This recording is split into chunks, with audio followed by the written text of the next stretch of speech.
మన ప్రభువును ప్రియరక్షకుడునైన యేసుక్రీస్తు శక్తిగల నామంలో మీ అందరికీ శుభములు. ప్రియమైన దేవుని బిడ్డలారా, మరి ఎలా ఉన్నారు? గతించిన దినమంతా కూడా ఆయన రెక్కల నీడలో మనందరినీ కాపాడి నడిపించి పోషించి మరొక నూతనమైన దినములో మనల్ని ప్రవేశపెట్టిన విధానాన్ని బట్టి మరొకసారి ఆయనకి వందనాలు చెల్లించుకుంటున్నామండి. మరి ఈ దినము దేవుడు మనకిస్తున్న వాగ్దానము యెషయా గ్రంథము 26 అధ్యాయము 12వ వచనం.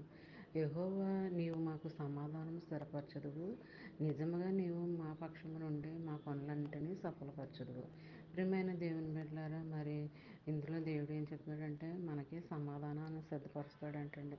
మరి మనము సమాధానం లేక, కుటుంబంలో సమాధానం లేక, మనం చేసే పనిలో సమాధానం లేక, మన చుట్టుపక్కలతో సమాధానం లేక ఎన్నో విధాలుగా సమాధానాన్ని కోల్పోతున్నాం, నెమ్మదిని కోల్పోతున్నాం. మనం ఎప్పుడూ అశాంతితోనే బ్రతుకుతున్నాం. అలాంటి స్థితిలో మనల్ని తేకుండా, మనకు రాకుండా దేవుడు మరి సమాధానాన్ని సిద్ధపరుస్తాడంటండి. మరి మన పక్షంగా ఉండి మన పనులన్నీ కూడా సఫలపరుస్తాడంటండి. మరి ఇలాంటి దీవెన ఆశీర్వాదకరమైన వాగ్దానాలు ఒక్క క్షణం నువ్వు ధ్యానించుకుని ఆలోచించుకుని మరి దినమంతా గడిపితే ఆ దినమంతా నువ్వు చేసే ప్రతి పనిలోనూ నీకు మేలుకరంగా ఉంటుంది అనమాట.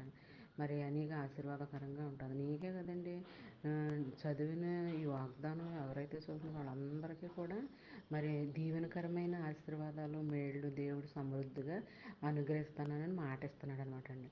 మరి వాగ్దానాలు, బైబిల్ భాగాలు అన్నీ కూడా మొదటి జామున లేచి దేవునికి మొరపెట్టుకుని చదువుకుంటూ ఉండాలండి. ఈ వాగ్దానమే కదండి, మీకు ఎంతోమంది వాగ్దానాలు పెడతా ఉంటారు.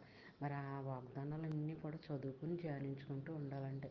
మరి ఎప్పుడు కూడా మన తలంపుల్లో దేవుడు ఉండాలండి, మన గుండెల్లో వాక్యం ఉండాలి, మన గృహాల్లో ప్రార్థన ఉండాలి. ఇవి ఉన్నప్పుడు మనల్ని ఎవరు ఎంతమంది మనల్ని భయపెట్టినా భయపడకుండా చేసేవాడు ఆ యెహోవా దేవుడు ఉండగా మనం భయపడకూడదు కదా. మరి అలాంటి స్థితిలో నన్ను దేవుడు తీసుకెళ్ళాలని సమాధానకరమైన మనసు మనకి సిద్ధపరుస్తానని మాటిస్తున్నాడు అనమాట. మరి ఈ దినమంతా ఈ వాగ్దానం నీ జీవితంలో, నా జీవితంలో, మన అందరి జీవితంలో జరగాలని కోరుకుంటూ గాడ్ బ్లెస్ యూ.